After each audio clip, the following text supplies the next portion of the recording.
Wifi नहीं चल रहा है यहाँ पे,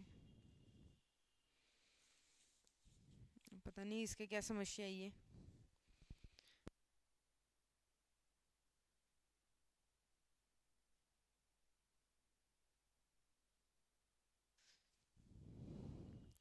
तो टीचिंग एप्टीट्यूड है अपनी। टीचिंग एप्टीट्यूड का आज का पहला सवाल है आपका कि निम्नलिखित में से कौन सा सहयोगात्मक अधिगम का एक उदाहरण माना जाता है। सहयोगात्मक अधिगम यानी कि आपका जो कोलाबरेटिव लर्निंग होती है, कोलाबरेटिव लर्निंग का क्या अभिप्राय होता है, क्या उदाहरण माने जा सकते हैं। तो इनको सोल्व करने के सिंगल क्वेश्चन ही है, हाँ स्टेटमेंट वाले है ना, सिंगल ही है ये कि अध्यापक हिंदी यहाँ से है बीच बीच में, नहीं इसको भी सही करवाएंगे, बीच बीच में से कंफ्यूजन होता है ना। तो हिंदी पढ़ लो कि अध्यापक व्यक्तिगत रूप से विद्यार्थियों को पठन निर्दिष्ट कार्य प्रदान करता है और विद्यार्थी नोट्स बनाते हैं। सेकंड है कि अध्यापक एक विषय पर व्याख्यान देता है और विद्यार्थी व्यक्तिगत रूप से नोट्स बनाते हैं। इसके अलावा अध्यापक विद्यार्थियों को स्वतंत्र रूप से पूरा करने के लिए गृह कार्य देता है। और चौथा है आपका अध्यापक विद्यार्थियों को समूह परियोजना कार्य प्रदान करता है ताकि विद्यार्थी साथ मिलकर शोध कार्य करे और अपने निष्कर्ष प्रस्तुत करें। तो इसमें आपको उदाहरण ही पूछा जा रहा है, यानी कि एक अच्छा सकारात्मक कथन देखना है अपने को। तो इसमें क्या बोल रहा है कि व्यक्तिगत रूप से विद्यार्थियों को पठन निर्दिष्ट करता है और विद्यार्थी नोट्स बनाते हैं। व्यक्तिगत रूप से तोड़ना बुलाता है। कोलाबरेटिव तो क्या होता है, सबका सहयोग मिलके होता है ना, कोलाबरेटिव या सहयोगात्मक। सहयोगात्मक लर्निंग से क्या समझते हैं, यानी कि बच्चे एक ग्रुप बनाकर अपनी समस्याओं का समाधान करते हैं, अपनी प्रॉब्लम्स को सॉल्यूशन करते हैं। तो कोलैबोरेटिव लर्निंग में फर्स्ट ऑप्शन तो नहीं आएगा। सेकंड क्या बोल रहा है कि एक विषय पर व्याख्यान देता है और विद्यार्थी व्यक्तिगत रूप से नोट्स बनाते हैं। इसमें भी ये तो फिर लेक्चर मेथड हो गया है ना, लेक्चर अध्यापक एक विषय पर व्याख्यान दे रहे हैं तो लेक्चर मेथड हो गया, कोलैबोरेटिव नहीं हुआ। इसमें क्या बोल रहा है कि अध्यापक विद्यार्थियों को स्वतंत्र रूप से पूरा कार्य पूरा करने के लिए स्वतंत्र रूप से पूरा करने के लिए गृह कार्य देता है। गृह कार्य भी नहीं देता है, वो तो साथ में सारे मिलकर करेंगे ना। तो सबसे अच्छा स्टेटमेंट आपका डी वाला ही लग रहा है कि अध्यापक विद्यार्थियों को समूह परियोजना कार्य प्रदान करते हैं, फिर विद्यार्थी क्या साथ मिलकर उस शोध कार्य को पूरा करते हैं और अपने निष्कर्ष पर पहुंचते हैं। तो ऑप्शन नंबर डी इसका राइट आंसर हो जाएगा। तो इस क्वेश्चन से क्या पता चला अपने को कि कोलाबरेटिव लर्निंग क्या होती है ना, सहयोगात्मक अधिगम क्या होता है। आराम से आप इसको वैसे भी अप्लाई करके क्वेश्चन कर सकते हैं।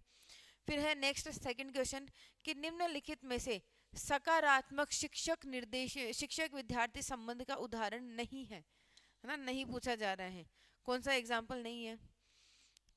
तो इसका पहला है कि एक अध्यापक जो विद्यार्थियों को प्रश्न पूछने पर दंडित करता है, नहीं पूछा जा रहा है ना, कि सकारात्मक शिक्षक विद्यार्थी संबंध का उदाहरण नहीं है। तो यानी कि नेगेटिव ढूंढना है अपने को। तो नेगेटिव क्या हो जाएगा, एक तो विद्यार्थियों को प्रश्न पूछने पर दंडित करता है, ये सकारात्मक है नहीं है, नकारात्मक है ये तो, है ना। तो मतलब ये वाला अपने ऑप्शन में होना चाहिए। फिर है एक अध्यापक जो विद्यार्थियों को सकारात्मक प्रतिपुष्टि और संरचनात्मक आलोचना प्रदान करता है, ये तो होना ही चाहिए, है ना। ये आपका एग्जाम्पल यानी कि पॉजिटिव है तो इसमें नहीं आएगा। तो बी कहाँ कहाँ आ रहा है, एलिमिनेशन से करो इसको सोल्व। बी इसमें आ रहा है, इसमें आ रहा है, इसमें आ रहा है, आंसर निकल गया। ये बड़े बड़े क्वेश्चन ऐसे ही, अगर एक भी आपने निकाल दिया तो आपका क्वेश्चन सोल्व हो जाएगा, है ना। पेन का कलर चेंज कर लेती हूँ मैं। फिर सी क्या बोल रहा है कि अध्यापक जो मुक्त संप्रेषण और पारस्परिक सम्मान को बढ़ावा देते हैं, पॉजिटिव स्टेटमेंट है तो ये भी नहीं आएगा। फिर है कि अध्यापक जो अपने विद्यार्थियों की, डी है कि अध्यापक जो अपने विद्यार्थियों को अपमानित करता है, नेगेटिव है ना, तो सकारात्मक नहीं है। फिर आपका अध्यापक जो अपने विद्यार्थियों की आवश्यकताओं और सकारारों की उपेक्षा करता है, उलाहना करता है, तो ये भी आपका हो जाएगा। तो A D E option number आ रहा है कि ए डी और ई इजी सा है। इजी इजी क्वेश्चन करेंगे आराम से, फिर धीरे धीरे वो कॉन्सेप्ट वाले क्वेश्चन आते जाएंगे। फिर आपका नेक्स्ट क्वेश्चन कि निम्न में से कौन सा अध्यापक केंद्रित अनुदेशन के संभावित करता है। अध्यापक केंद्रित, टीचर सेंटर पूछा जा रहा है। तो टीचर सेंटर जो इंस्ट्रक्शन होते हैं उसके लिए क्या संभावित कमी है। तो कमी पूछी जा रही है कि विद्यार्थियों के लिए अधिक संलग्नता अनुक्रियात्मक हो सकती है, विद्यार्थियों के लिए अधिक संलग्नता, यह विद्यार्थियों के अधिक संलग्नता और अनुक्रियात्मक हो सकता है। सेकंड है यह विद्यार्थियों के सृजनात्मक और आलोचनात्मक चिंतन के अवसरों को सीमित कर सकता है। तीसरा है कि यह विद्यार्थियों में स्वतंत्र और स्वयं मार्गदर्शन को बढ़ावा देता है। साथ में यह बहुत प्रभावी है और समय की बचत करता है। तो बताओ अध्यापक केंद्रित अनुदेशन की संभावित कमी क्या है, कमी बतानी है। इसमें थोड़ा सा सोचना पड़ेगा, तब मैंने आंसर नहीं बताया थोड़ा जल्दी।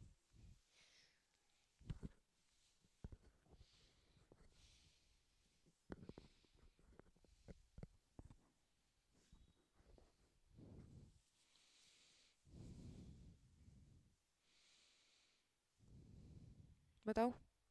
टीचर सेंटर्ड है। टीचर सेंटर्ड होगा तो क्या होगा, विद्यार्थी क्या निष्क्रिय होगा या सक्रिय होगा?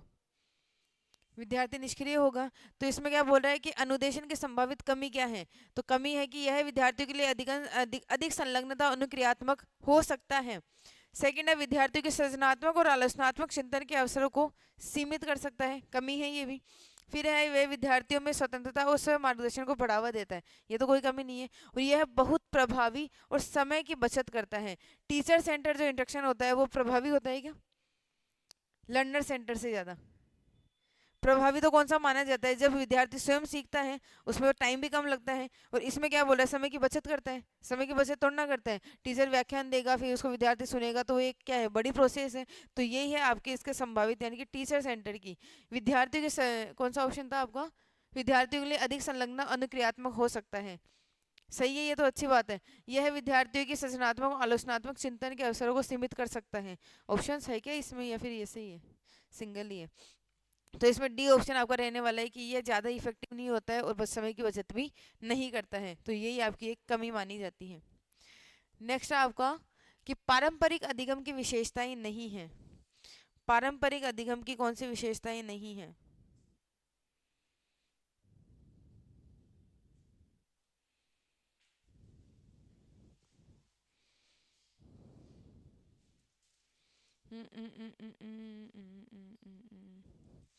डी नहीं होगा, इसका बी आंसर होगा कि सीमित करता है ना, कि विद्यार्थियों की सोचने की क्षमता को, आलोचनात्मक चिंतन को ये सीमित करता है, तो यही सबसे बड़ी कमी होती है ना। ये मोर इफेक्टिव और सेव टाइम, इनके प्रभावी होता है और समय की बचत करता है, ये भी नहीं होता। लेकिन अध्यापक केंद्रित पूछा जाए तो अध्यापक केंद्रित में तो ये आ जाएगा, है ना, बी आंसर रहेगा। नेक्स्ट करो कि पारंपरिक अधिगम की विशेषताएं नहीं है।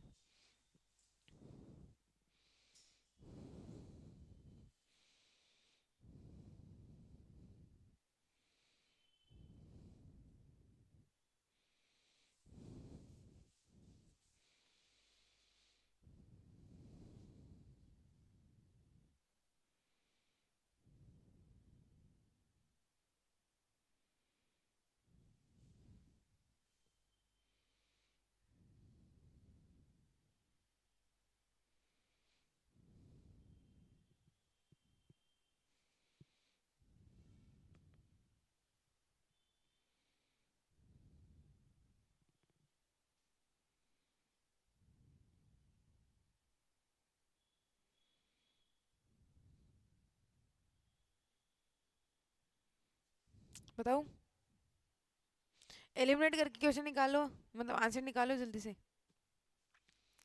पारंपरिक अधिगम की विशेषताएं नहीं है। सबसे पहले तो आपकी पारंपरिक विधि क्या होती है इसके बारे में आपको जानना है। तो पारंपरिक अधिगम क्या होता है, जो परंपरागत रूप से पहले चला आ रहा था। वर्तमान में तो ऑनलाइन का वो आ गया ना, ऑनलाइन मोड हो गया, लेकिन पहले तो क्या था आपका, ऑफलाइन ही होता था।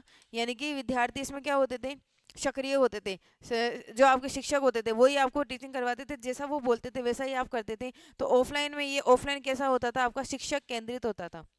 शिक्षक केंद्रित होता था, यानी कि विद्यार्थी निष्क्रिय होते थे, शिक्षक आपके सक्रिय होते थे। यानी कि डेली आप स्कूल में जाओ, अटेंडेंस करो, प्रार्थना करो, फिर टाइम से वापस आ जाओ, यही काम होता था, यही परंपरा चली आ रही थी। तो इसके विशेषताएं कौन सी नहीं है? तो पहला तो क्या बोला है कि स्वनिर्देशित अधिगम और स्वतंत्र अध्ययन पर बल। स्वतंत्र अध्ययन था क्या पहले? स्वनिर्देशित भी नहीं था, जो शिक्षक बोलते थे वही करते थे। तो एक तो ये आपकी हो जाएगी, है ना। फिर है सेकंड आपका कि यह विद्यार्थी श्रवण और अवलोकन के माध्यम से सीखते थे। विद्यार्थी सीखते थे, टीचर जैसे सिखाता था वैसे।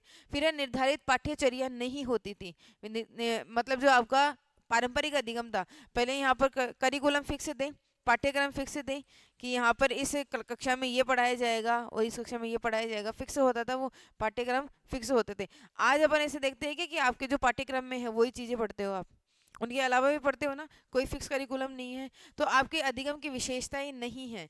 तो निर्धारित पाठ्यचर्या नहीं होती थी, विशेषता है या नहीं है? होती थी ना, ये विशेषता है या नहीं है? ऐसे ही क्वेश्चन को घुमाया जा रहा है कि विशेषता नहीं है पूछा जा रहा है, नीचे नहीं है पूछा जा रहा है। ये ऑप्शन में आना चाहिए, नहीं आना चाहिए? यही आपकी क्रिटिकल थिंकिंग कि आप कैसे इसको सोचते हैं। और ऑप्शन को छोड़ो, मेरे को तो बस ये बता दो कि सी ऑप्शन आना चाहिए या नहीं आना चाहिए।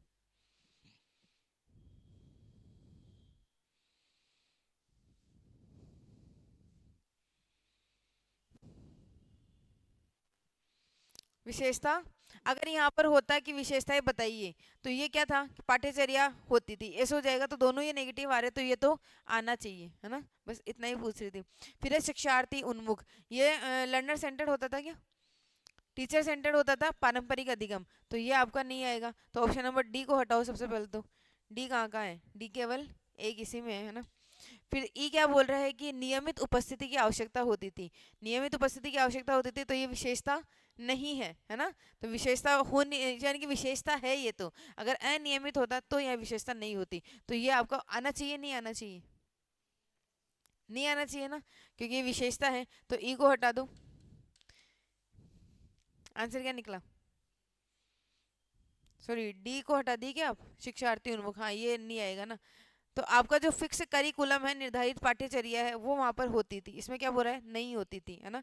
तो ये हो जाएगा। एक आपका शिक्षार्थी उन्मुख होता था, नहीं होता था, तो ऑप्शन में आना चाहिए ये, है ना। विशेषता नहीं पूछी जा रही है, तो नहीं तो यही है ना। अब सी और डी कहाँ कहाँ है, डी को हटाए ना, अब तो डी को तो लेना है अपने को,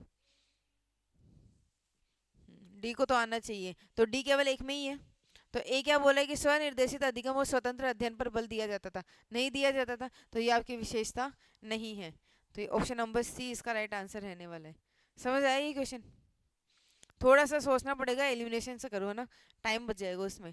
नेक्स्ट आपका संज्ञानात्मक विकास के किस चरण में किशोर और ठोस अनुभव के दायरे पर सोच और तर्क के विश्लेषण से परे रखा जाता है, विश्लेषण कर सकता है।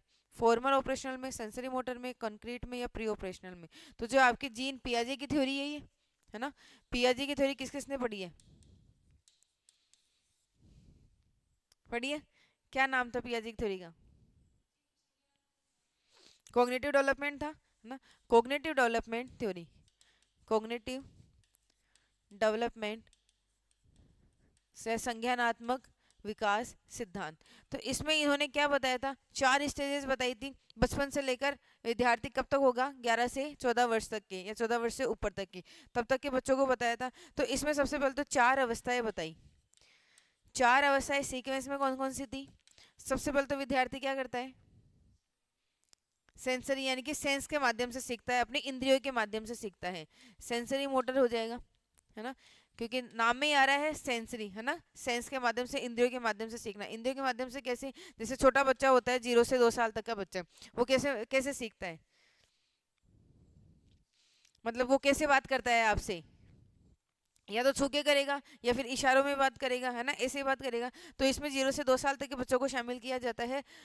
इसको हिंदी में क्या बोलेंगे, संवेदी पेशीय अवस्था, है ना, कि सेंसरी मोटर स्टेज। दूसरी कौन सी हो जाती है आपकी, प्री ऑपरेशनल स्टेज, है ना, pre operational stage, pre operational stage यानी कि 2 से लेकर कितने साल के बच्चे, 6 साल के, 4 5 6 साल के बच्चे, ना इतने को शामिल किया जाता है। वो बच्चे कैसे सीखते हैं, मूर्त चीजों के माध्यम से सीखते हैं या अमूर्त चीजों के माध्यम से सीखते हैं। मूर्त चीजों के माध्यम से सीखते हैं ना, उनको एबीसीडी पढ़ाते हैं, तो स्कूल में देखोगे ना, प्ले स्कूल में आपके एबीसीडी के ऐसे बॉक्स बॉक्स के खिलौने रखे होते हैं, तो उनको देखकर ही सीखते हैं ना, यानी कि मूर्त चीजों के माध्यम से वो सीखते हैं प्री ऑपरेशनल स्टेज में। फिर आपकी कौन सी आ जाती है, कॉन्क्रीट स्टेज, यानी कि मूर्त संक्रियात्मक। इसमें कौन से बच्चे शामिल होंगे, आपके 7 से लेकर 11 वर्ष तक के बच्चे शामिल होंगे, या 14 वर्ष तक के बच्चे शामिल होंगे। तो इसमें बच्चे कैसे सीखेंगे, इसमें भी मूर्ति बच्चे होते हैं। 7 साल के बच्चे कौन सी क्लास में होते हैं, लगभग थर्ड फोर्थ क्लास में होते होंगे, है ना, थर्ड फोर्थ क्लास में होंगे। तो वो भी कैसे सीखते हैं, उनके सामने अगर आप गणित के क्वेश्चन सोल्व करो, तो वो क्वेश्चन सोल्व कर लेंगे क्या, इजीली नहीं करते ना। या फिर उनके सामने आप ऐसे बोलो कि कोई चीज़ है, उसके बारे में आप अध्ययन कराओ, जो आपका डेमोन्स्ट्रेशन मेथड होता है ना, प्रदर्शन जो विधि होती है, वो किस में की जाती है, यानी कि विद्यार्थियों को दिखाकर सिखाया जाता है, बच्चों को दिखाकर ही सिखाया जाता है ना, कि ऐसे ऐसे हैं। तभी तो ज़्यादा बच्चे ये शामिल आएंगे इसमें ना। बच्चों को शामिल करेंगे तो क्लास में आपके दीवारों पर भी आपके कुछ ना कुछ लिखे होते हैं, ड्राइंग बनी होती है। तो मूर्त संक्रियात्मक अवस्था में आपके बच्चे, इसमें आपका आगमनात्मक विधि का प्रयोग किया जाता है या निगमनात्मक विधि का प्रयोग किया जाता है, मूर्त संक्रियात्मक में आगमनात्मक विधि का प्रयोग किया जाता है। पहले उदाहरण देते हैं, उसके बाद में आपके एग्जाम थ्योरी पर जाते हैं। तो मूर्त संक्रियात्मक इन कंक्रीट, और जो आपका लास्ट वाली ये स्टेज है, फॉर्मल ऑपरेशनल स्टेज, यही है औपचारिक ऑपरेशनल स्टेज, इन स्टेज में यही क्वेश्चन पूछा जाता है कि आपका कौन से में आगमनात्मक विधि का प्रयोग किया जाता है, कौन से में निगमनात्मक। तो आपका जो कंक्रीट ऑपरेशनल है इसमें आपके इंडक्टिव मेथड का यूज किया जाता है, आगमनात्मक विधि का प्रयोग किया जाता है। और आपका जो फॉर्मल ऑपरेशनल स्टेज होती है वो आपके 11 वर्ष या 14 वर्ष से ऊपर वाले बच्चों के लिए होती है, तो इसमें आपके निगमनात्मक विधि का प्रयोग किया जाता है। साथ में इसमें अमूर्त चीज़ों के बारे में बताया जाता है। अमूर्त चीज़ें यानी बच्चों को अब जरूरी नहीं है कि दिखाकर ही सीखा जाए, बच्चा अब उसके सामने बस नाम ले लो, बिना दिखाए भी वो उस चीज़ को समझ जाएगा कि किसके बारे में बात की जा रही है। साथ में जो आपके मैथ्स के क्वेश्चन होते हैं, है ना, मैथ्स के क्वेश्चन भी बच्चा इसमें आराम से सॉल्व करना सीख जाता है। तो आपके इसमें क्या पूछ रहा है कि संज्ञानात्मक विकास के किस चरण में किशोर ठोस अनुभवों के दायरे से परे सोच, तर्क और विश्लेषण कर सकता है। यानी कि अब उसका डेवलपमेंट ज़्यादा हो चुका है, बड़ा हो गया है, जितना बड़ा होगा उसमें सोचने की क्षमता उतनी होगी, है ना, आलोचनात्मक चिंतन करने की क्षमता उतनी होगी। तो सबसे ऊपर वाली प्रोसेस कौन सी थी आपकी, स्टेज कौन सी थी, फॉर्मल ऑपरेशनल स्टेज। तो फॉर्मल ऑपरेशनल स्टेज होगी इसमें आपकी ऑप्शन नंबर ए वाली, तो इसी में आएगा कि सोच से परे यानी विश्लेषण करता है। ऑप्शन नंबर ए आएगा ना इसमें, सही है, फिफ्थ क्वेश्चन में। Option number a formal operational stage इसमें हो जाएगा। तो जीन पियाजे की स्टोरी समझ में आई। जीन पियाजे की स्टोरी के बारे में और क्या समझते हो, या थ्योरी के बारे में और क्या जानते हो। इन्होंने कुछ शब्दों का प्रयोग भी किया था। जीन पियाजे ने स्कीमा का यूज किया था, है ना। स्कीमा क्या होता है कि एक अपनी पूर्व धारणा बना लेना। अब आप घर से निकलते हो, है ना, एग्जाम्पल के माध्यम से सीखते हैं। आप जैसे घर से निकलते हो, आपको पता है कि आप क्लास में घर से जाओगे, इस रास्ते से जाओगे, वहां पर जाकर आप क्लास में बैठोगे, फिर आपकी ऐसे क्लास होगी, वो पूरी आपकी धारणा बनी हुई है। वैसे ही आप कहीं शादी में जा रहे हो, अब आपको पता है कि अपन शादी में जा रहे हैं, तो शादी में क्या करेंगे, जाके वहाँ पे खाना खाएंगे, गेस्ट से मिलेंगे, ये सारी प्रोसेस होती है। वो सारी प्रोसेस आपके पहले ही आप घर पे रहते हो तभी बन जाती है ना। बस वही है आपकी स्कीमा, यानी कि आप कहीं जा रहे हो उससे पहले ही आपके मन में विचार बन जाए या धारणा बना ली जाए, स्कीमा होती है। इसके अलावा और किसके बारे में बताया था पियाजे ने, अकोमोडेशन, असिमुलेशन, और आपका एक और होता है, एक हो जाता है आपका अकोमोडेशन,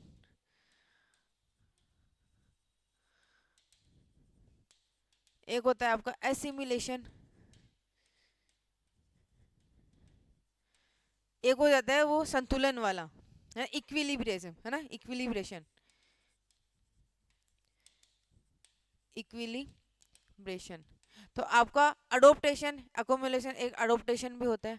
अडोप्टेशन सबसे पहले अडोप्टेशन ही होता है, यानी कि उसमें समायोजित कैसे करते हैं। समायोजित यानी कि आप किसी चीज़ के बारे में सीख रहे हैं, है ना, अब आप आपको उस चीज़ के बारे में पहले भी कुछ पता है ना, तो उससे जो आपने पहले सीखा और आपने जो उसके बाद में जो नया ज्ञान लिया, उनको उन दोनों के बीच में कैसे आप संतुलन करते हैं, ये सारी प्रोसेस है अडोप्टेशन, असिमुलेशन, अकोमुलेशन, अकोमोडेशन, और एक आपका इक्विलिब्रेशन।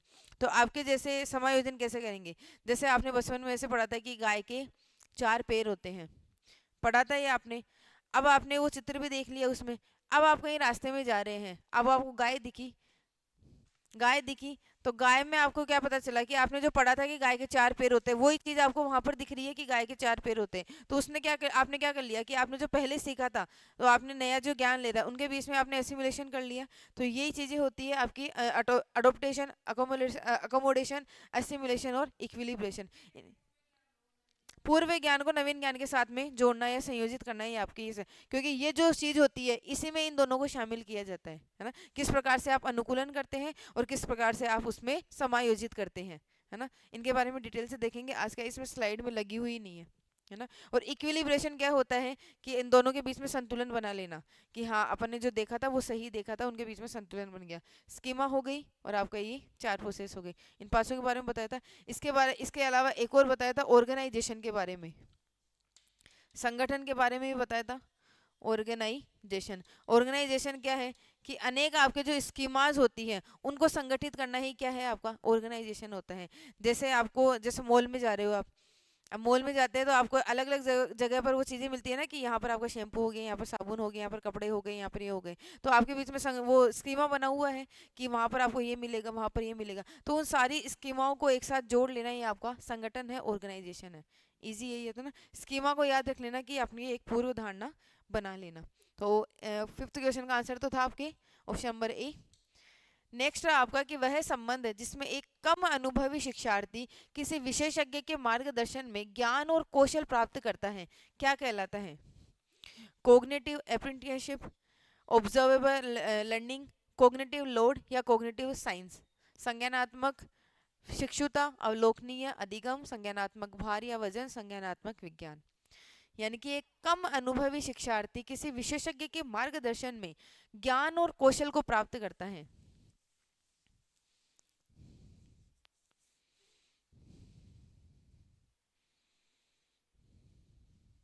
क्या आएगा? Observable learning.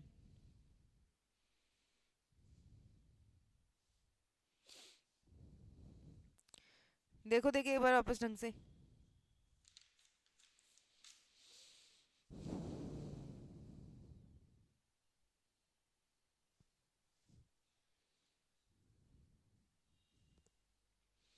आपका क्या है कि वह संबंध जिसमें कम अनुभवी, यानी कि कम अनुभव है लेकिन वो किसी की मार्गदर्शन में वो ज्ञान को प्राप्त कर रहा है। वैसे तो ये हो जाता है वाइगोत्स्की की जो थ्योरी है ना, वाइगोत्स्की की का जो इसके फोल्डिंग होता है ना, वाइगोत्स्की की स्के फोल्डिंग, स्के फोल्डिंग जो होती है, यानी कि इसी को क्या बोलते हैं, मचान बोलते हैं, चबूतरा बोलते हैं। यानी कि किसी अपने अन्य किसी को जो ज्यादा ज्ञान है ना, ज्यादा अनुभव वाले व्यक्ति के द्वारा कम अनुभव वाले व्यक्ति को क्या दिया जाना, कोई मदद दिया जाना। लेकिन वो तो मदद दिया जा रहा है, लेकिन ये तो क्या है, मार्गदर्शन में वो ज्ञान को प्राप्त कर रहे हैं। तो ये आपका संज्ञानात्मक शिक्षुता के अंदर किया जाता है। शिक्षुता यानी कि सीख रहा है ना, वो किससे सीख रहा है, जो ज्यादा ज्ञानी है उससे सीख रहा है। लेकिन ज्यादा ज्ञानी के द्वारा कम ज्ञानी व्यक्ति को के विकास में सहयोग करना या मदद करना, वो आपकी स्के फोल्डिंग होती है। इसका भी क्वेश्चन आगे आएगा अभी, है ना। तो ये समझ में आया शिक्षुता क्या है। शिक्षुता यानी कि सीखना। नेक्स्ट है कि मिस्टर जैक्सन अपने विद्यार्थियों के लिए सौर प्रणाली पर एक मल्टीमीडिया अध्याय की रचना करना चाहते हैं। इस संदर्भ में निम्नलिखित में से कौन सा उपकरण या टूल सर्वाधिक उपयुक्त होगा? जो आपके लर्निंग टूल्स होते हैं वहां से ये क्वेश्चन पूछा गया है। लर्निंग टूल्स यानी कि आप कौन कौन से टूल या उपकरणों के माध्यम से अधिगम करते हैं। अब वो टूल कैसे होंगे? आपके ऑनलाइन वाले टूल होंगे ना। ऑनलाइन वाले टूल जैसे कि आप आपके फ़ोन में भी कोई ना कोई टूल होगा, है ना, जिसके माध्यम से आप सीखना चाहते हैं। तो वो टूल किस किस काम में आते हैं ये यहाँ पर पूछा गया है। तो एक तो क्विज हो गया, नियरपोर्ट हो गया, मेंटीमीटर हो गया और एक्स माइंड हो गया। अब ये कोई कोई तो आपके अंतरक्रिया वाले टूल होते हैं, कोई आपके पोल वाले टूल होते हैं ना, कोई कोई आपके मेंटल मैप वाले टूल होते हैं। अलग अलग टूल है अलग प्रकार के। तो इसमें आपको बताना है कि जो आपके मिस्टर जैक्सन थे, जो मिस्टर जैक्सन अपने विद्यार्थियों के लिए सौर प्रणाली पर एक मल्टीमीडिया अध्याय की रचना करना चाहते हैं। तो मल्टीमीडिया अध्याय की रचना करना चाहते हैं किसके बारे में? सौर प्रणाली के बारे में। तो कौन सा टूल यूज करेंगे? क्विज तो पता है आपको, क्विज क्या होता है, क्विज करते हैं ना अपन। तो क्विज करेंगे तो उसमें कौन से सौर प्रणाली, उसमें तो क्वेश्चंस आते हैं तो वो सोल्व हो जाएंगे। चलो क्विज नहीं होगा। नियर पोर्ट, मेंटीमीटर और आपका एक्स माइंड। एक बार सोल्व करने की कोशिश करो, देखिए इनको। मेंटीमीटर और सारे सेम लग रहे हैं क्या?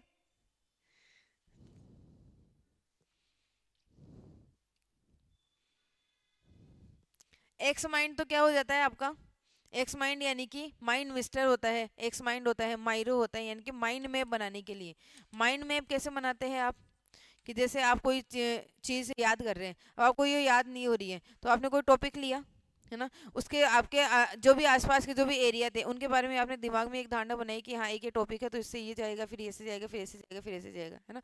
जैसे आप ज्योग्राफी में पढ़ते हैं ना, उपोष्ण कटिबंधीय, उष्ण कटिबंधीय। तो आप क्या करते हैं, पहले एक गोलार्ध बनाएंगे दिमाग में, फिर आप सोचेंगे कि बीच में से आपकी भूमध्य रेखा गुजरती है, उसके ऊपर आपकी 23.5 डिग्री करके रेखा होती है, उसके नीचे 23.5 डिग्री मकर रेखा होती है। तो दिमाग में ये धारणा बना रहे हैं। तो एक्स माइंड तो आपकी धारणा बनाना या माइंड मैपिंग करना ये होता है। लेकिन मिस्टर जैक्सन क्या कर रहे हैं कि सौर प्रणाली पर एक मल्टीमीडिया अध्याय की रचना कर रहे हैं, यानी कि एक नया कुछ क्रिएट कर रहे हैं, है ना, क्रिएटिव कर रहे हैं। तो क्रिएटिव करने के लिए आपका मेंटीमीटर नहीं होगा।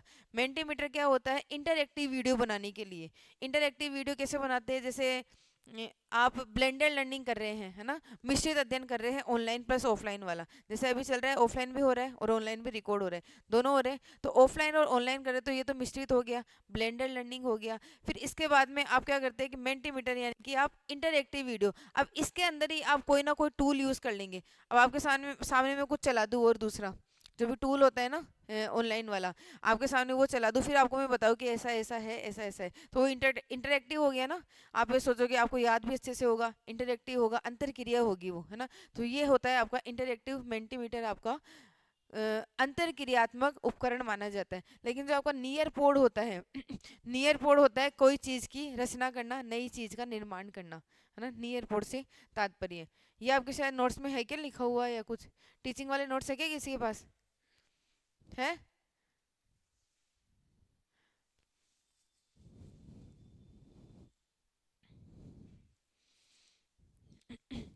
है तो देखिए निकाल लो, तो थोड़ा सा सामने रहेगा तो आपको याद रहेंगे।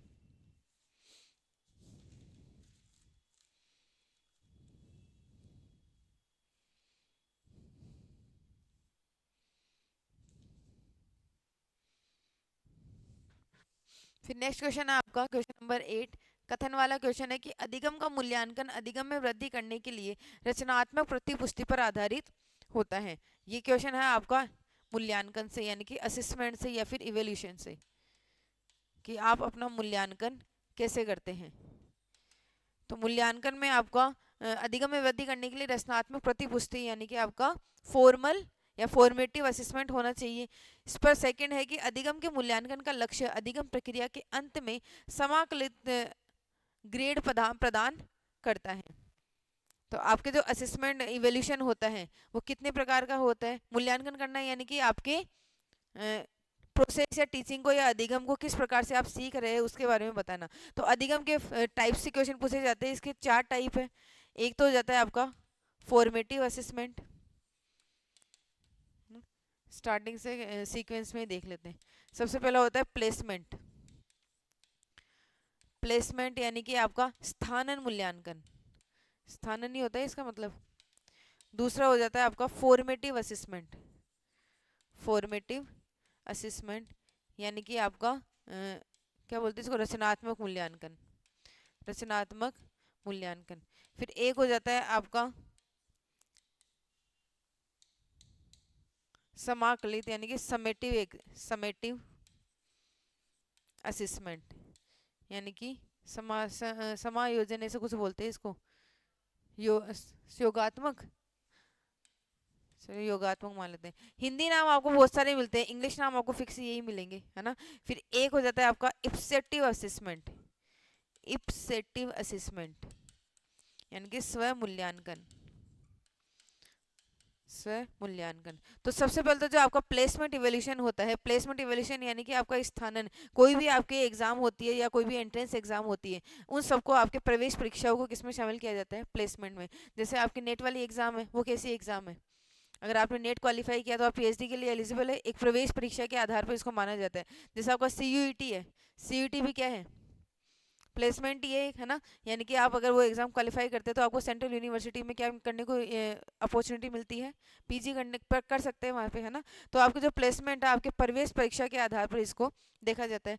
फॉर्मेटिव असेसमेंट क्या होता है, अब आपने वहाँ पर प्लेसमेंट ले लिया यानी कि आपके प्रवेश हो गया, अब वहाँ पर आप अध्ययन कर रहे हैं, है ना, अध्ययन कर रहे हैं। अब अध्ययन के दौरान में आपको कोई भी अध्ययन के दौरान, है ना, शब्द पे जाना के दौरान, तो अध्ययन के दौरान आपको बीच में अगर कोई समस्या आ रही है तो उसमें आपको टेस्ट लिया जाता है। जैसे स्कूल में होता था ना, साप्ताहिक टेस्ट, मासिक टेस्ट, वो सारे होते थे। तो जो आपके सुधार के लिए, है ना, फॉर्मेटिव असेसमेंट किसमें होता है, आपके व्यक्ति अधिगमकर्ता के या फिर लर्नर के सुधार के लिए इसको लिया जाता है। तो ये आपके शिक्षण कार्य के बीच में ये कभी भी लिया जा सकता है। फिर आपका समेटिव या योगात्मक मूल्यांकन क्या होता है कि आपके जो सेकंड लास्ट में जो आपका रिजल्ट दिया जाता है, लास्ट में जो आपकी एग्जाम होती है, आपकी एनुअल एग्जाम होती है, वार्षिक परीक्षा, तो उसमें आपको ग्रेड दिया जाता है, अंक दिए जाते हैं, परसेंटेज में रिजल्ट निकाला जाता है। तो जहाँ पर ग्रेड की बात की जाएगी वो कौन सा एग्जाम्पल होगा, आपका समेटिव असेसमेंट का एग्जाम्पल माना जाता है। एक होता है आपका नया प्रकार का एग्जाम्पल इप्सेटिव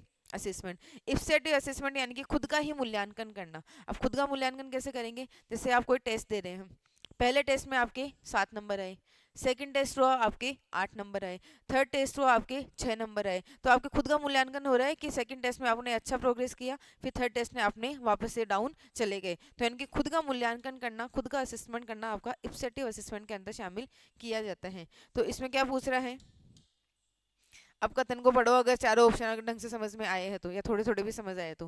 पहला क्या बोला है कि अधिगम का मूल्यांकन अधिगम में वृद्धि करने के लिए रचनात्मक प्रतिपुष्टि पर आधारित होता है। रचनात्मक प्रतिपुष्टि यानी कि आपको पता चल जाएगा कि आपने प्रोग्रेस किया है या नहीं किया है। एक बार अगर हिंदी में कंफ्यूजन हो तो इंग्लिश में पढ़ लेना। Assessment of learning is based on constructive feedback to enhance learning.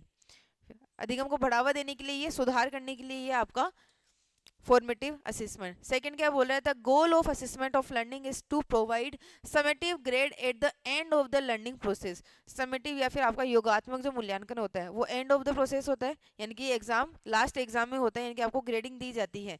तो ये भी आपका सेकंड भी आपका सही रहने वाला है। तो ऑप्शन नंबर फर्स्ट और सेकंड दोनों सही है। इसमें समझ में आया असेसमेंट क्या होता है, मूल्यांकन क्या होता है। अब वापस से आपके टूल से क्वेश्चन आ गया है ना, तो टूल वाले यहाँ पर भी एक बार देख लेना कि कथन दो है। एक तो है एड पजल और एक आपका माइंड मिस्टर। एड पजल चलो अपन ने नहीं देखा, लेकिन माइंड मिस्टर अपन ने देख लिया था अभी। माइंड यानी कि माइंड मिस्टर यानी कि माइंड मैपिंग करना है ना, माइंड मैप के आधार पर आपको कॉन्सेप्ट बनाना, अवधारणा बनाना। तो इसको पढ़ो।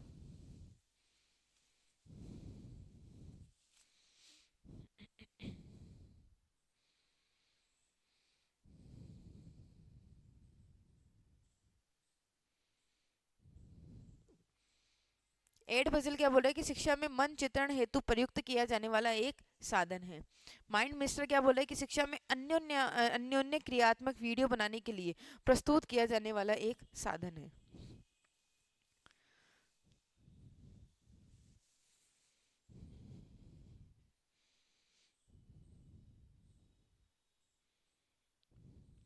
क्या हुआ, सही पूछ रहा है ना, सही उत्तर चुनिए इसमें से। तो आपका माइंड मिस्टर था, माइंड मिस्टर क्या था, मैप के आधार पर या मेंटल मैप के आधार पर बनाना। तो ये क्या बोल रहा है कि शिक्षा में अन्योन्य क्रियात्मक वीडियो बनाने के लिए, अन्योन्य यानी कि इंटरएक्टिव वीडियो बनाने के लिए माइंड मिस्टर का प्रयोग तो नहीं किया जाता है। ये तो आपको किस में देखा था अपन ने, मेंटीमीटर देखा था। मेंटीमीटर आपका इंटरएक्टिव वीडियो बनाने वाला है, और एक आपका एड पजल है ना। एड पजल भी आपका इंटरएक्टिव वीडियो बनाने का एक टूल माना जाता है, लर्निंग टूल माना जाता है। तो एड पजल को इधर लिख दिए और माइंड मिस्टर को यहाँ पर उल्टा लिख दिए, दोनों को ऊपर नीचे कर दिए। एड पजल है आपका अन्योन्य क्रियात्मक वीडियो बनाने के लिए या इंटरएक्टिव वीडियो बनाने के लिए, creating a interactive video in education, यानी कि इंटरएक्टिव वीडियो बनाने के लिए आपका एड पजल यूज किया जाता है। और आपका जो माइंड मिस्टर है, माइंड माइंड मैप है, यानी कि माइंड मिस्टर है tool use for mind mapping in the education. दोनों उल्टे हो गए, यानी कि दोनों गलत है ये। तो ऑप्शन नंबर बी इसका सही आंसर रहने वाला है। तो ऐसे ऐसे आपके सामने जो भी टूल आते जा रहे हैं ना, उनको देखते जाना। पिछले कौन सा टूल आया था पहले आपका, मेंटीमीटर आया था। मेंटीमीटर आपका इंटरेक्टिव वीडियो, एड पजल आपका इंटरेक्टिव वीडियो, और आपका जो माइंड मिस्टर है, माइंड मिस्टर हो गया, माइरो हो गया, एक आपका माइंडो हो गया। ऐसे अलग अलग, इनके माइंड मिस्टर का नाम आते ही है ना, आपके माइंड से सारे नाम आ जाएंगे ना, वो तो ट्रिक हो जाएगी आपकी। फिर नेक्स्ट है आपका कि शिक्षण उद्देश्य, शिक्षण का उद्देश्य निम्नलिखित में से कौन सा नहीं है। नहीं पे जाना कि कौन सा आपके शिक्षण का उद्देश्य नहीं है। बेहतर चिंतक बनने के लिए विद्यार्थियों की सहायता करना।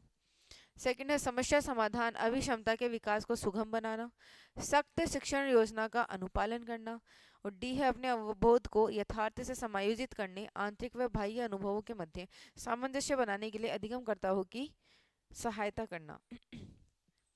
तो नेगेटिव स्टेटमेंट हटाना है ना, यानी कि आपका जो सी, तो आपके शिक्षण का उद्देश्य क्या नहीं है कि सख्त शिक्षण योजना का अनुपालन करना, ये शिक्षण का उद्देश्य नहीं माना जाता है।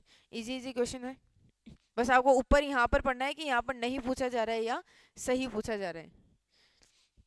फिर है नेक्स्ट, किशोर अधिगमकर्ताओं के अभिलक्षण निम्नांकित में से कौन से नहीं है। किशोर यानी कि आपके एडोलेसेंट, एक तो होता है आपके किशोर और एक होते हैं आपके वयस्क, है ना। एक तो होते हैं आपके एडोलेसेंट और एक होते हैं आपके एडल्ट, यही होते हैं। तो किशोर तो कब से कब तक की उम्र वाले होते हैं? 10 से 19 वर्ष तक के बच्चे शामिल हैं, यानी कि वय विद्यार्थी क्या बोलेंगे, अ, किशोर को क्या वैसे क्या बोलते हैं, बच्चे ही बोल सकते हैं ना। 10 से 19 वर्ष तक के उसको शामिल किया जाता है। और वयस्क कौन से हो जाते हैं? 19 से ऊपर वाले। तो इसमें बताइए कि कौन से एडोलेसेंट की विशेषताएं नहीं है, एडोलेसेंट लर्नर्स की विशेषता नहीं है। एक बार दोनों में एक बार थोड़ा सा डिफरेंस देख लेते हैं कि किशोर तो आपके छोटे होते हैं और वयस्क आपके बड़े होते हैं। समझदारी ज़्यादा किसमें होगी? वयस्कों में होती है। किशोरों में इतनी समझदारी नहीं होती कि वो अपने लिए कुछ अच्छा या फिर अपने लिए इसे सोच सके। लेकिन इनके साथ में आपके जब किशोर व्यक्ति, किशोर अधिगम करता होते हैं या किशोर बच्चे होते हैं, तो उनमें कोई ना कोई प्रोसेस भी होती है ना, शारीरिक प्रोसेस होती है, जैसे आपके आवाज़ का भारी होना है ना, और आपके हार्मोनल चेंज होते हैं। ये सारे आपके किस में होते हैं? किशोर में ही होते हैं, एडोलेसेंट में ही होते हैं। तो उनके गुस्सा भी उनको जल्दी आ जाता है, मूड स्विंग उनका जल्दी हो जाता है ना, यानी कि वो ऐसा डिसाइड नहीं कर पाते कि अपने को क्या करना है क्या नहीं करना है। साथ में वो अपने ज़्यादा से ज़्यादा अपन क्या करते हैं कि 10th 11th क्लास में होते हैं बच्चे, वो एडोलेसेंट में शामिल किए जाते हैं। तो जब वो किसी ना किसी विषय के बारे में पढ़ते हैं, तो उनको ऐसे पता होता है कि आगे अपने को यही करना है, नहीं पता होता ना। लेकिन वो अपने भविष्य के लिए उन्मुख होते हैं कि अपने को आज ये सब्जेक्ट लेनी है तो अपन ये वाला काम कर सकते हैं, है ना। तो ये आपके, और वैसे क्या होते हैं, वो समझदार होते हैं, उनको तो सब पता हो रहता है कि आपके क्या होता है क्या नहीं होता है। वो आपके भविष्य के लिए उन्मुख होते हैं या फिर एक आपके गोल के उन्मुख होते हैं। Good morning. वैसे को समझदार होते हैं, वो अपने सब्जेक्ट ले चुके होते हैं ना, उनको तो ना अब वापस जाके 11th में सब्जेक्ट चूज करनी है, ये काम तो आपके एडोलेसेंट वाले करते हैं। अब बताओ कि इनमें से कौन सी विशेषता इनकी नहीं है, कि उनमें उनके शारीरिक विकास में एक रूपता पाई जाती है। एक रूपता पाई जाती है कि शारीरिक विकास में हार्मोनल चेंज होते रहते हैं, अभी अपन ने पढ़ा था। तो एक तो आपका ये हो जाएगा, यानी कि एक रूपता नहीं पाई जाती है। उनमें स्थिर आत्म संकल्पना होती है, यानी कि they have stable self concept. वो आत्म संकल्पना होती है कि उनकी स्थिर, जो भी, यानी कि आपने जो सोच लिया बस वो हो गया। वो आज अभी तो चेंज होते रहे ना, आज का क्या होगा कल क्या होगा, ऐसे होता है ना, 11th में ये सब्जेक्ट ले लिए, 12th में जाके वापस चेंज कर लिए, कॉलेज में वापस चेंज कर लिए। तो ये सारे क्या है? एडोलेसेंट के गुण होते हैं। तो उनमें आर्थिक आत्मसंकल्पना होती है? नहीं होती है। वे प्राय मन स्थिति में दोलन और भावनात्मक विक्षोभ का अनुभव करते हैं। सही बात है, उनके बीच में से इमोशंस का चलता रहता है, कभी क्या कभी क्या, मूड स्विंग होता रहता है। तो ये होता है, तो ये ऑप्शन में नहीं आएगा। उनमें उनके भविष्य के प्रति उच्च प्रत्याशा और अभिलाषा होती है। होती है, उच्च अभिलाषा प्रत्याशा होती है कि अपना अपने को ये करना चाहिए, इससे अपन ये कर सकते हैं ये कर सकते हैं। फिर उनमें बढ़ा हुआ समकक्ष समूह दबाव होता है। क्या है कि they have increase peer group pressure. Peer group का प्रेशर होता है, यानी कि साथ वालों के साथ में प्रेशर तो होता ही ना कि हाँ ऐसा हो रहा है तो अपने को भी ऐसा करना चाहिए, ऐसा नहीं करना चाहिए। तो ऑप्शन नंबर ए हो जाएगा, बी हो जाएगा। ऑप्शन आ रहा है क्या कहीं, ए बी ई वाला? ई तो नहीं आ रहा। इसमें से एलिमिनेट करो कि कौन सा है, फिर आपका आंसर निकल जाएगा कि प्राय मन स्थिति में दोलन और भावनात्मक विक्षोभ का अनुभव करते हैं। तो ये विशेषता आपकी है, और इसमें क्या पूछा जा रहा है? नहीं है। तो सी को हटा दो, सी हटा, तो ऑप्शन नंबर डी आंसर आ गया। तो एलिमिनेशन के आधार पर या फिर ऑप्शन के अकॉर्डिंग तो आपके ऊपर वाले दोनों ही यहाँ पर सही माने जाएंगे। क्लियर यहाँ तक? एडोलेसेंट और एडल्ट में, एडोलेसेंट छोटे होते हैं, एडल्ट बड़े होते हैं, फिर उसके आधार पर आप देख लेना कि आपके घर में भी बच्चे होंगे, जो एडल्ट है वो कैसा व्यवहार करते हैं, जो एडोलेसेंट है वो कैसा व्यवहार करते हैं। अब है नेक्स्ट आपका जो माइंड मैपिंग है, उसका लाभ क्या है? लाभ नहीं है, लाभ कौन सा नहीं है? करो सोल्व।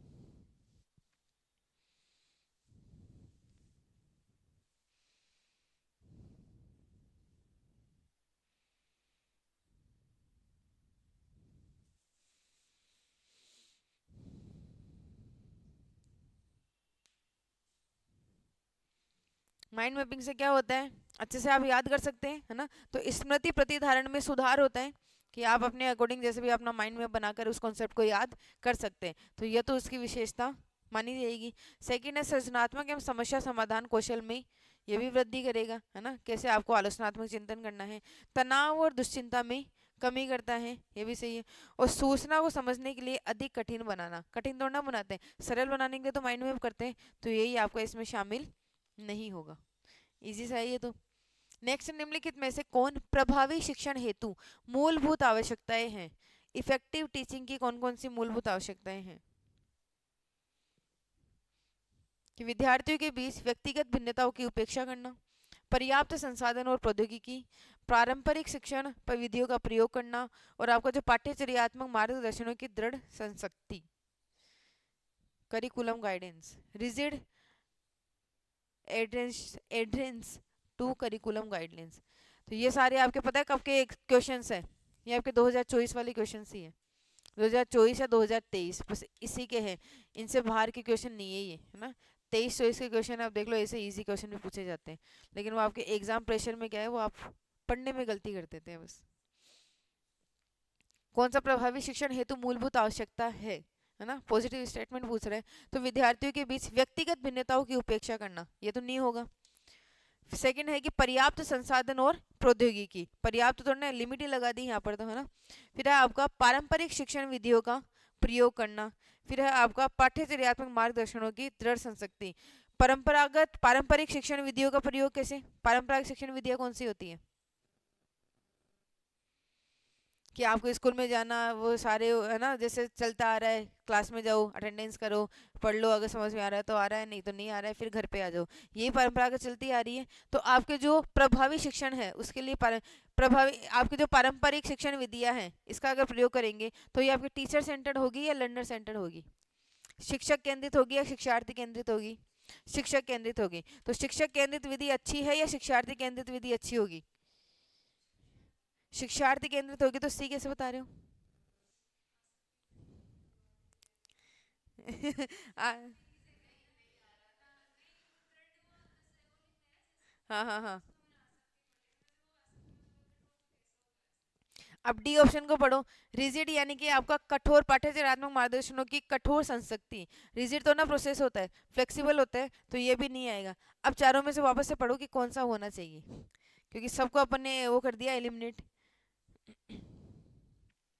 चारों में से कौन सा मोस्ट अप्रोप्रिएट ऑप्शन लग रहा है आपको? व्यक्तिगत इंडिविजुअल भिन्नताओं की उपेक्षा, ये तो पूरा इस तरह से नेगेटिव ही है ना, ये तो बिल्कुल नहीं आएगा। ये क्या बोल रहा है, शिक्षक केंद्रित है, ये भी नहीं आएगा। आपके जो रिजिड प्रोसेस है, ये भी नहीं आएगी। आपके मोस्ट अप्रोप्रिएट में देखा जाए कि आपका जो पर्याप्त संसाधन और प्रौद्योगिकी है उसका उपयोग कर सकते हैं, है ना। पर्याप्त मात्रा में संसाधनों का भी उपयोग करना चाहिए, टेक्नोलॉजी का उपयोग करना चाहिए, ऐसा नहीं कि पूरा ही टेक्नोलॉजी का उपयोग कर लो, है ना। ये पूछ रहा है कि प्रभावी शिक्षण के लिए, प्रभावी शिक्षण है कि इफेक्टिव टीचिंग के लिए आपको कभी कभी ऑनलाइन भी पढ़ाना चाहिए, कभी कभी ऑफलाइन भी पढ़ाना चाहिए, कभी कभी ऐसे टूल्स का भी यूज़ करना चाहिए, लैब में भी लेके जाना चाहिए। तो आपको पर्याप्त संसाधन और प्रौद्योगिकी का उपयोग करना आपके प्रभावी टीचिंग की विशेषता मानी जाती है। नेक्स्ट आपका वापस से वही किशोर या एडोलेसेंट लर्नर के बारे में पूछा गया है कि किशोर स्व अभिज्ञान के प्रति अत्यंत अभिमुख होते हैं और अपनी पहचान की स्पष्ट अनुभूति रखते हैं। सेकंड है किशोर संबंधों को देखने और बढ़ती जटिलता तथा कठिनाई की समस्याओं के समाधान की क्षमता विकसित करने के लिए अभिमुख होते हैं। हिंदी बहुत खतरनाक है, इंग्लिश पढ़ो तो पढ़ लेना चाहिए। कि adolescent tend to be highly self aware and have a clear sense of their identity। पहले ऑप्शन में आंसर मिल जाएगा आपको। फिर आपका adolescent tend to develop ability to see relationship and to solve problem to of increasing complexity and difficulty।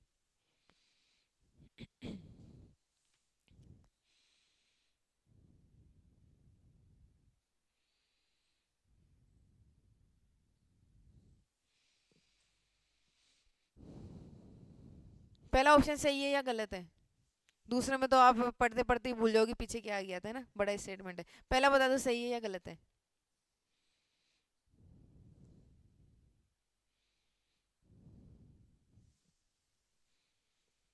Adolescent कौन से थे? छोटे थे, तो उनके पास स्पष्ट उनकी अभिव्यक्ति होती है कि हाँ अपन वो हो गए, एकदम चेंज होते रहते हैं, मूड स्विंग होता रहता है। तो इसमें क्या बोल रहा है कि किशोर स्व अभिज्ञान यानी कि खुद के बारे में अत्यंत अभिमुख होते हैं और अपनी पहचान की स्पष्ट अनुभूति रखते हैं। स्पष्ट अनुभूति थोड़ा ना रखते हैं, तो पहला ही ऑप्शन गलत हो जाएगा। तो पहला ऑप्शन गलत हुआ तो दोनों सही आ रहे हैं, पहले में गलत हो जाएगा। दूसरे में पहला सही आ रहा है, ये गलत हो जाएगा। बी और डी में से आंसर होगा।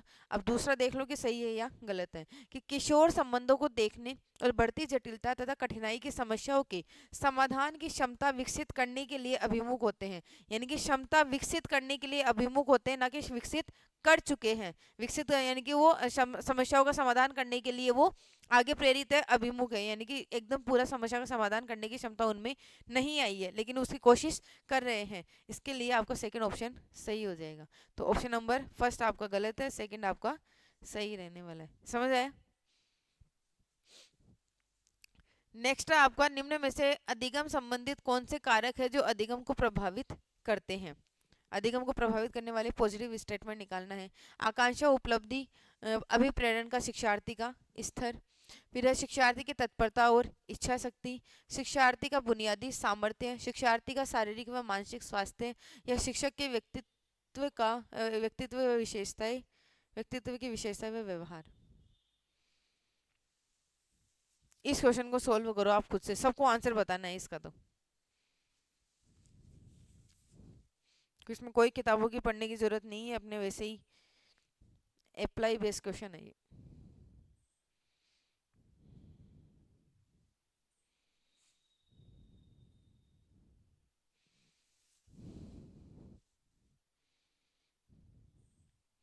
जल्दी बताना है, 2 मिनट का समय है आपके पास मात्र।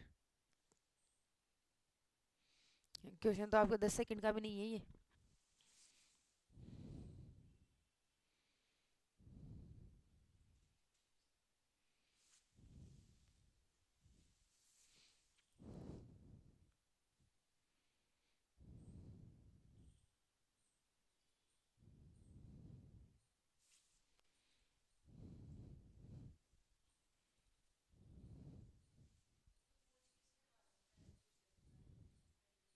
ये तो क्वेश्चन में देखना है ऊपर वाले में, निम्न में से अधिगम संबंधित कौन से कारक है जो अधिगम को प्रभावित करते हैं।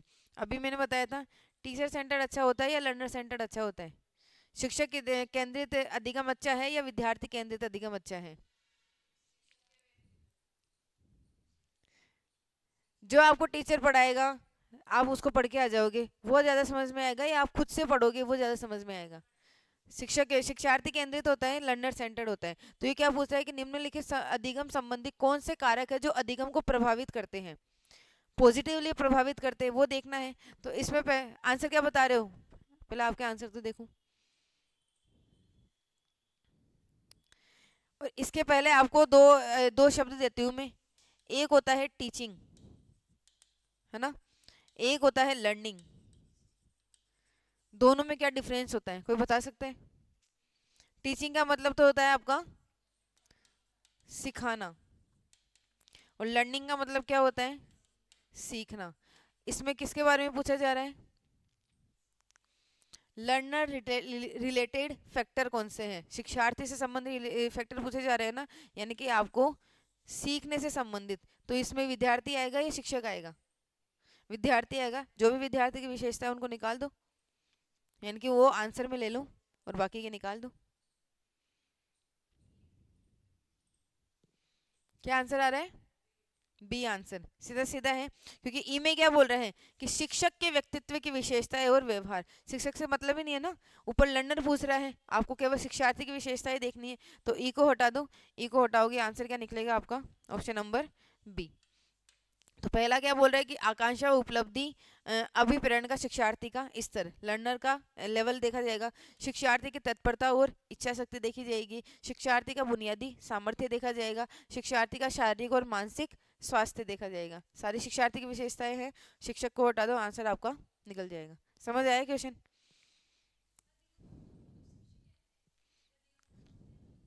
अधिगम यानी कि जो लर्निंग करवाते हैं, लर्निंग करते हैं, लर्निंग से मतलब है आपका शिक्षार्थी।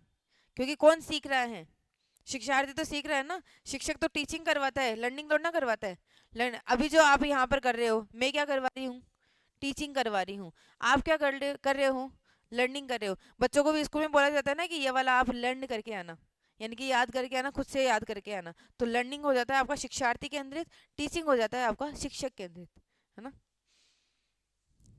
नेक्स्ट है आपका कथन वाला है कि किसी विद्यार्थी के कार्य निष्पादन की उसके अतीत के कार्य निष्पादन से तुलना करने की पद्धति को स्वयं मानक मूल्यांकन कहते हैं। असेसमेंट वाला आ गया वापस से।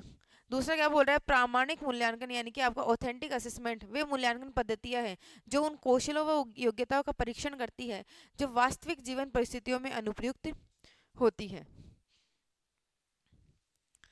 दो असेसमेंट है आपके, एक तो आप है इप्सेटिव जो अपन ने पिछले पढ़ा था, एक नया आया आपका ऑथेंटिक असेसमेंट। अब इप्सेटिव कौन सा था, अगर वो याद है तो क्वेश्चन निकल जाएगा।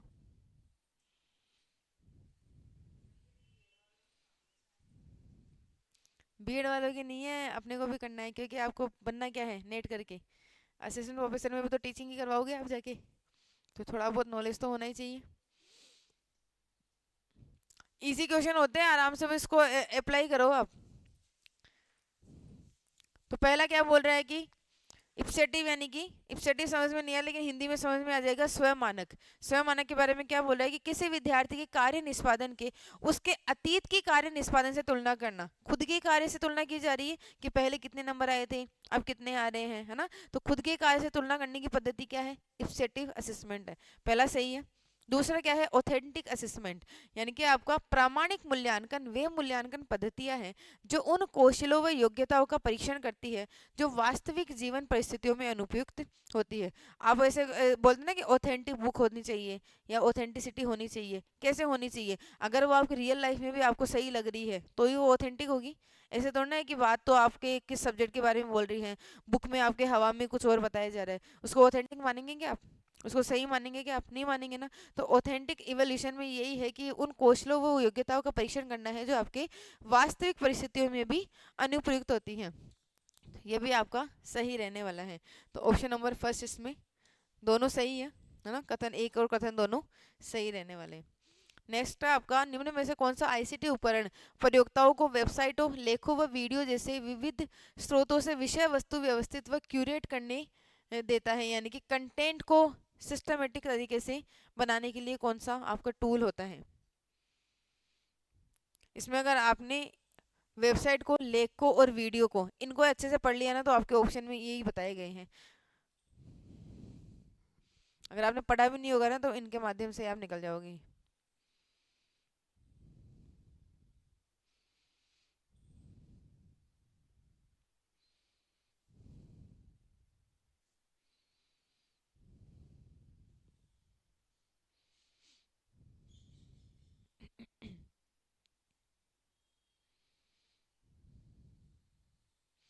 आपने एड पजल पढ़ा था अभी, 2 बार आ गया एड पजल शायद। तो एड पजल तो क्या था आपका, इंटरएक्टिव वीडियो बनाने के लिए, है ना, इंटरएक्टिव वीडियो बनाने के लिए। अब देख लो एक ही ऑप्शन में कितनी बार आ गया ये वाले, है ना। इंटरएक्टिव वीडियो हो गया, पिक्सटोन हो गया आपके। पिक्सटोन का मतलब क्या होता है, पिक्स होती है, फोटोज होती है, फोटोज के माध्यम से आपके या पिक्सल के माध्यम से आपके कि कोई ना कोई आपके सामने ऐसे बना दिया ना, उसके नीचे आपने ऐसे फोटोज ऐड कर दी, है ना, कि ऐसे ऐसे सीख सकते हैं, ऐसे ऐसे सीख सकते हैं, ऐसे सीख सकते हैं, है ना।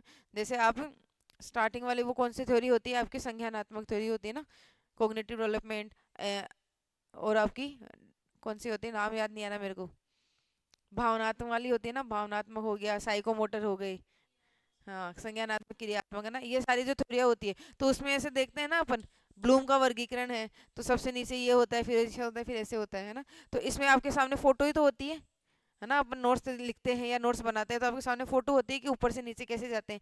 पिरामिड होता है तो पिरामिड बना के आपको दिखा दिया जाता है, तो ये फोटो बनाई जा रही है तो एक पिक्स टोन के माध्यम से ये आपको दिखाया जाता है। स्क्रीन कास्ट ओमेटिक, नाम में क्या आ रहा है, स्क्रीन आ रही है, यानी कि स्क्रीन रिकॉर्डिंग, यानी कि स्क्रीन रिकॉर्डिंग करते हैं ना फोन में, उसके माध्यम से आप सीखना, यही आपका स्क्रीन ओमेटिक होता है। लेकिन आपका जो वेबसाइट है, आर्टिकल है, वीडियो है, वेबसाइट का क्या हो गया, डब्लू हो गया, आर्टिकल हो गए और आपके वीडियो हो गए। नाम में आ रहा है ना वेकलेट, तो इससे आपके वेबसाइट, आर्टिकल और जो वीडियोस बनाए जाते हैं वो आपके आईसीटी उपकरण को इसमें शामिल करते हैं। सारे क्लियर हुए चारों के चारों। एड पजल क्या होता है, इंटरेक्टिव वीडियो। पिक्सल क्या होता है, फोटोज या पिक्सल के माध्यम से। स्क्रीन और कास्टमेटिक क्या होता है, यानी कि स्क्रीन रिकॉर्डिंग के माध्यम से, है ना ये। और आपका वेकलेट होता है आपका वेबसाइट और आपके आर्टिकल को दिखाने के लिए। नेक्स्ट है आपका कथन, फर्स्ट है कथन फर्स्ट है कि चौकटी या जिक्सो में समूह के प्रत्येक विद्यार्थी के से अधिगम कार्य के किसी एक पक्ष में विशेषज्ञता की आशा की जाती है। सेकंड है समूह अन्वेषण रणनीति का प्रमुख केंद्र बिंदु फोकस परिप्रेक्षा कौशल के विकास पर होता है।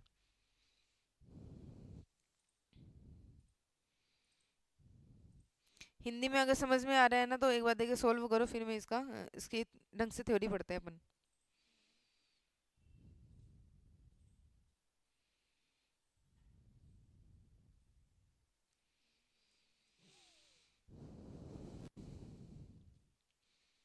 तो एक बार अपन इसके बारे में वैसे चर्चा कर लेते हैं। तो आपका जो अपन ने स्टार्टिंग वाला क्वेश्चन देखा था कोलाबरेटिव लर्निंग वाला, सहयोगात्मक अधिगम। सहयोगात्मक अधिगम क्या होता है? सहयोगात्मक अधिगम यानी कि ग्रुप बनाकर, छोटे छोटे ग्रुप बनाकर उनके सहयोग से किसी कार्य को निष्पादन करना या किस कार्य का निष्पादन करना, यही होता है सहयोगात्मक। तो सहयोगात्मक लर्निंग या कोऑपरेटिव लर्निंग की क्या क्या विशेषताएं होती है, कौन कौन सी रणनीतियां होती है? उन रणनीतियों में से एक रणनीति है आपकी जिक्सो मेथड, है ना। जिक्सो पद्धति होती है। तो जिक्सो क्या होता है, जैसे आपको एग्जाम्पल के आधार पर दे, सारे आप ज्योग्राफी वाले हैं, ज्योग्राफी में कितनी यूनिट है? 10 यूनिट है। अब 10 के 10 आपको ऐसे बोला जाए कि आपको 10 के 10 यूनिट के नोट्स बनाने हैं, शॉर्ट नोट्स बनाने हैं, तो आपको ज़्यादा टाइम लगेगा। लेकिन आपको ऐसे बोला जाए कि 10 यूनिट है, उनमें से आपको एक एक यूनिट का एक एक को नोट्स बनाना है ना। फर्स्ट यूनिट का आप बनाओगे, सेकंड यूनिट का आप बनाओगे, थर्ड का आप बनाओगे, ऐसे आपको अलग अलग यूनिट बना दी जाती है। तो 10 दिन के अंदर 10 यूनिट बन जाएगी। लेकिन आप अकेले अगर 10 यूनिट बनाओगे तो 10 दिन के अंदर एक यूनिट ही बनेगी। तो इसके लिए आपको, क्योंकि 10 दिन का टाइम है, 10 दिन में आप आराम से एक यूनिट के शॉर्ट नोट्स बना सकते हैं, याद भी कर सकते हैं ना। तो आपको क्या बोला जाए कि हर एक व्यक्ति को, हर एक स्टूडेंट को एक यूनिट दी जाएगी, उसके आप शॉर्ट नोट्स बनाओ, दूसरे की दूसरे को दी जाएगी। तो 10 दिन में 10 यूनिट तैयार हो गई। तो जिक्सो मेथड में यही है कि आपके जो समूह के प्रत्येक व्यक्ति से अधिगम कार्य के किसी एक पक्ष के विशेषज्ञता की आशा की जाती है। आया समझ में? जिक्सो मेथड क्या है? कोऑपरेटिव लर्निंग ही हो रही है ना ये, यानी कि कोऑपरेटिव लर्निंग की विशेषता ही यही है ना। तो ये आपके एक विषय या एक पक्ष को एक सब्जेक्ट दे दिया जाता है, एक यूनिट दे दी जाती है, फिर दूसरे को दूसरी दी जाती है, जिससे आपके समय की भी बचत होती है इसमें। तो जिक्सो मेथड में एग्जाम्पल एग्जाम्पल तो ये वाला याद रख लेना, आपके खुद वाला, कि आपको अलग अलग, आप खुद से नहीं बनाए ना, शायद आपके अलग अलग बैच हो गए ये, है ना। जब हम पढ़ते थे ना यहाँ पे, तो हमारा पूरा सबका एक ही बैच था। तो उसमें क्या होता था कि अगर जल्दी से याद कोई यूनिट याद नहीं होती थी, 2 4 यूनिट होती है ना अपनी, ये याद नहीं होती है, तो एक यूनिट के नोट्स कोई और बना लेता था, एक यूनिट के नोट्स मैं बना लेती थी, एक यूनिट के नोट्स कोई तीसरा बना लेता था। तो ऐसे 3 यूनिट के नोट्स बन जाते थे, शॉर्ट नोट्स बन जाते थे। फिर तीनों को एक दूसरे के साथ में कोलाबरेट या कोऑपरेट करके, यानी कि सहयोग के माध्यम से अपन सीखते थे। यही आपकी जिक्सो मेथड। इसमें ही दूसरी एक और आ जाती है आपकी fish ball strategy. Fish ball strategy, fish ball क्या होती है? एक वो होता है ना, बाउल होता है, उसके अंदर मछलियाँ होती है। तो बाउल के अंदर तो क्या है? मछलियाँ है। उसके बाहर अपन खुद रहते हैं, मछली को देखते हैं ना, कौन क्या कर रही है, कौन क्या कर रही है। तो फिश बॉल हो गई। तो फिश बॉल यानी कि ये तो कोई बाउल है, उसके अंदर क्या है? मछलियाँ हैं। बाहर कौन है? अपन है। अपन क्या कर रहे हैं? उनको देख रहे हैं, और देखकर उसको ऑब्जर्व कर रहे हैं ना कि ये कर रहा है, ये कर रहा है। वैसे ही होती है आपकी टीचिंग के अंदर, कोऑपरेटिव लर्निंग में, कि अंदर तो जो आपके विशेषज्ञ होते हैं, यानी कि आपके जो सीनियर्स मान लो, है ना, वो आपको क्या कर रहे हैं? कोई ना कोई विषय के ऊपर या कोई ना कोई टॉपिक के बारे में क्लास दे रहे हैं, या कोई ना कोई टॉपिक समझा रहे हैं। और बाहर कौन बैठे हैं? आपके जूनियर बैठे हैं या आप बैठे हैं। तो उनको आप देख कर क्या कर रहे हैं? या तो आप नोट्स बना रहे हैं, या उनको देखकर आप सीख रहे हैं। तो फिशबॉल स्ट्रेटेजी होगी। ये भी आपके दोनों कोऑपरेट हो रहे हैं ना, तो ये भी आपके कोऑपरेटिव लर्निंग का ही एग्जाम्पल या रणनीति मानी जाती है। तो जिक्सो मेथड समझ में आया? एक विषय या एक पक्ष को एक विषय दे दिया जाना, उसके बारे में उसकी चर्चा करना। कथन दूसरा क्या है? समूह अन्वेषण रणनीति का प्रमुख केंद्र बिंदु फोकस परिप्रेक्षा और कौशल के विकास पर होता है। यानी कि the major focus of the group investigation strategy is on the development of inquiry skill. Group investigation यानी कि ये भी आपका कोऑपरेटिव लर्निंग का ही एक दूसरा टूल है ना, यानी कि स्ट्रेटजी है। तो ग्रुप लर्निंग क्या होती है? ग्रुप इन्वेस्टिगेशन होता है ना, कि आप समूहों में आप क्या करते हैं? अ, खोज करते हैं कोई। तो समूह में खोज करेंगे तो अपन खुद से थोड़ा ना करेंगे, पूछ पूछ के करेंगे ना, कि या तो आपके टीचर से पूछेंगे, आपके सीनियर से पूछेंगे कि हाँ ऐसा ऐसा करना चाहिए, ऐसा नहीं करना चाहिए। तो आपके एक क्या है? परिप्रेक्षा कौशल के विकास पर ये बल देते हैं। क्लियर? तो दोनों आपके सही हो जाएंगे, ऑप्शन नंबर फर्स्ट और ऑप्शन नंबर सेकंड आपके दोनों इसमें सही रहने वाले हैं। मेथड समझ में आना चाहिए कि जिक्सो क्या होता है, फिशबोल क्या होता है, और आपके ग्रुप इन्वेस्टिगेशन क्या होता है। क्लियर। इसके अलावा एक दो और मेथड है, वो भी आपको लिखवा देती हूँ। लिख तो खैर नहीं रहे आप, ये नहीं है ना आपके पास पूरी स्लाइड, तो ये आपको नोट्स मिल जाएंगे, तो आप एक बार ये देख लेना। इसके अलावा एक हो जाता है राउंड रोबन। गेम भी खेलते हैं ना अपन राउंड रोबन वाला, यानी कि गोल गोल घूमते हैं, फिर एक के ऊपर एक कोई ना कोई किसकी बारी आ जाती है, फिर दोबारा घूमते हैं, फिर बारी आ जाती है, वैसे ही आपका अध्ययन किया जाता है। तो राउंड रोबन भी आपका कोलाबरेटिव या कोऑपरेटिव लर्निंग की एक रणनीति मानी जाती है, हाँ, इतना ही याद रख लेना। क्वेश्चन आपके या तो फिशबोल से पूछा जाता है या आपके जिक्सो से पूछा जाता है। इसके अंदर एक फिशबोल में एक बात और याद रखना, जो आपकी फिशबोल स्ट्रेटजी है, समझ में आई है एक बार थोड़ी बहुत भी कि क्या है क्या नहीं है। तो फिशबोल के अंदर आपके कौन से क्षमता आपकी डेवलप होती है, ये क्वेश्चन पूछा जाता है। सुनने की होती है, देखने की होती है, या फिर दोनों होती है, या फिर आपकी प्रदर्शन की, ऐसे कुछ होती है। सुनने की, समझने की, मनन की, या देखने की, कौन सी आपकी एबिलिटी ज़्यादा इसमें इनहेंस होती है फिशबोल में। फिशबोल में अंदर जो बैठे हैं ना, वो कुछ ना कुछ बोलेंगे, तभी तो आप सुनेंगे ना, सुनकर आप नोट्स बनाएंगे, उसको समझेंगे, तो इसमें आपकी श्रवण शक्ति ज़्यादा प्रभावी होती है। ये भी क्वेश्चन पूछा गया है।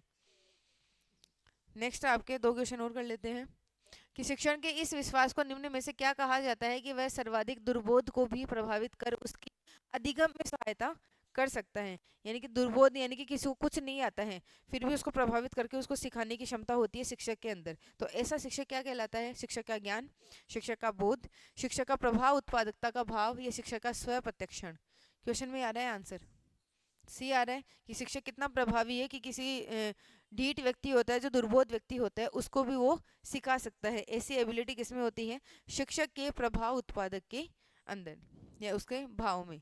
नेक्स्ट है आपका कि ऐसा अधिगम जिसमें एक नया व्यवहार अर्जित किया जाता है, किंतु जब इसे पुनर्बलन नहीं दिया जाता है, तब तक यह प्रदर्शित नहीं होता है, तो इसे किस रूप में जाना जाता है?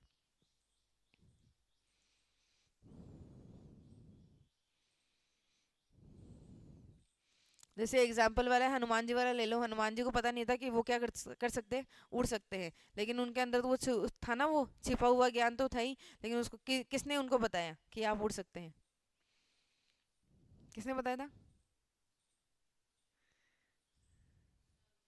राम जी ने बताया था उड़ने की पावर के बारे में। उनको पता नहीं था, लेकिन उन्होंने, उनको पुनर्बलन मिला ना, कि उन्होंने उनको पुनर्बलित किया गया, उनको प्रोत्साहित किया गया, तब जाकर उनको पता चला कि अपन उड़ सकते हैं। तो ये पूछा जा रहा है कि एक ऐसा अधिगम जिसमें एक नया व्यवहार अर्जित किया जाता है, किंतु जब तक इसे पुनर्बलन नहीं दिया जाता है, तब तक यह प्रदर्शित नहीं होता है।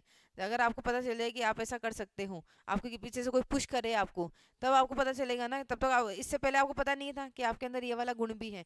तो ऐसी लर्निंग को या ऐसे अधिगम को क्या कहा जाता है?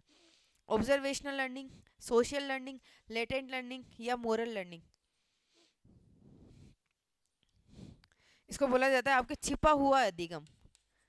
छिपा हुआ अधिगम, छिपा हुआ अधिगम यानी कि आपका गुप्त ऊष्मा होती है ना, लेटेंट हीट होती है ना, तो लेटेंट लर्निंग, लेटेंट लर्निंग, छुपी हुई ऊष्मा होती है, गुप्त ऊष्मा लेटेंट हीट होती है, तो वैसे ही आपका लेटेंट लर्निंग इसको बोला जाता है कि आपको पता नहीं है कि आपके अंदर ये भी क्वालिटी है, लेकिन आपको जब पीछे से कोई पुश करता है, तब आपको ये अपनी क्वालिटी के बारे में पता चलता है। समझ आया? इजी सा क्वेश्चन, आराम से सॉल्व कर सकते हैं। तो चलो आज के लिए 20 क्वेश्चन ही सही है। आज क्या है, ऑनलाइन ना ना रिकॉर्ड रिकॉर्ड ही हो रही है केवल, है ना, ऑनलाइन नहीं चल रही है। तो आराम से आपको पता चला कि टीचिंग वाले कैसे क्वेश्चन बन सकते हैं, सोल्व कर सकते हैं या नहीं कर सकते हैं। तो एक बार ये शायद आज इसकी ये निकलवा लेना स्लाइड, यानी कि उसमें किसमें प्रिंट आउट निकलवा लेना, फिर आपके जो भी है, ये अगर क्लास अगर डलती है ना, यूट्यूब पे डालेंगे, तो एक बार वापस देख लेना, नहीं फिर अपन वापस इसको देख लेंगे। समझ में नहीं आया तो पूछ लेना, उसमें क्या है, जिक्सो वाला, फिशबॉल वाला, बीच में जो भी नई नई पद्धति आ रही है ना, वो निकाल लेना। क्लियर? तो चलो करते हैं नेक्स्ट वाले, कल करेंगे इससे आगे वाले। इसके 100 क्वेश्चन है, तो इसमें कितने लगा रखे हैं? 25 क्वेश्चन लगा रखे हैं। नेक्स्ट आपके कल लगवा देंगे इसमें, है ना।